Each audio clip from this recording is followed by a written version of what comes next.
Hi guys, thanks for joining me. So this one is again about splits, and as you advance in your as a practitioner in physical movement, whether it's just at home, being more flexible in your yoga practice, Pilates, you could be doing martial arts, gymnast, dance.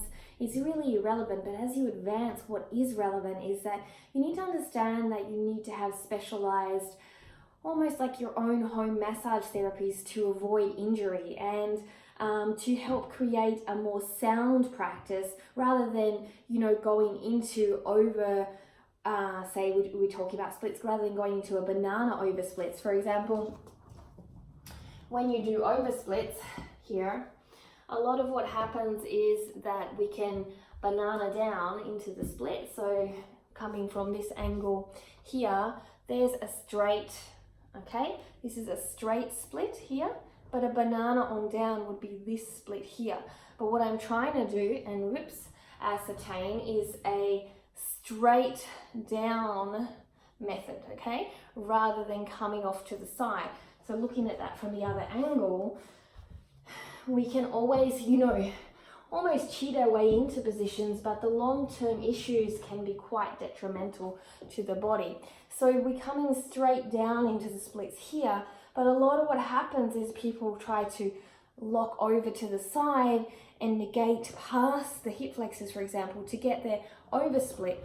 But the oversplit requires us truly, honestly, to go through the hip flexors into the deepest and strongest component.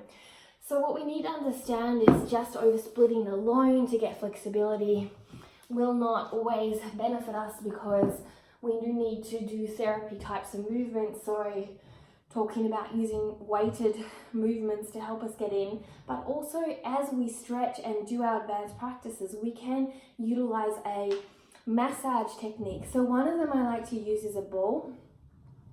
Putting the ball about a couple of inches down from the glutes, the muscle, and then hopping into your splits here with the ball underneath at the top of your hamstring, okay, and bouncing through it. This is going to be a great pressure point releaser and help you into your splits deeper with avoiding any type of pull. You should feel a really tense and good pressure when you're doing this. So you can roll around a little bit forward if you want to try, or come back a little bit, but I tend to like this spot the best, okay? The same as when you work into your back leg, you put the ball down onto the top of the quad, rolling on down to the hip flexors and pushing your hip flexor into it a little bit to find any pressure points that may be occurring. Now the other great method to giving yourself a little bit of a release in these type of movements is grabbing a roller like this and rolling down through your TFL and your quadriceps and getting a nice release with a good pressure. So not just a soft pressure, a good pressure. You could also go down into your calf if you want to. Sometimes people feel that, so off to the side of the calf, but really working into the TFL to release any pressure with a good, or any tightness or any, static movement. And then the same for the back leg, coming up, going from your glutes, massaging your glutes in this position, all the way down the back of your leg is really going to start to release in to some of your body and help you in these movements.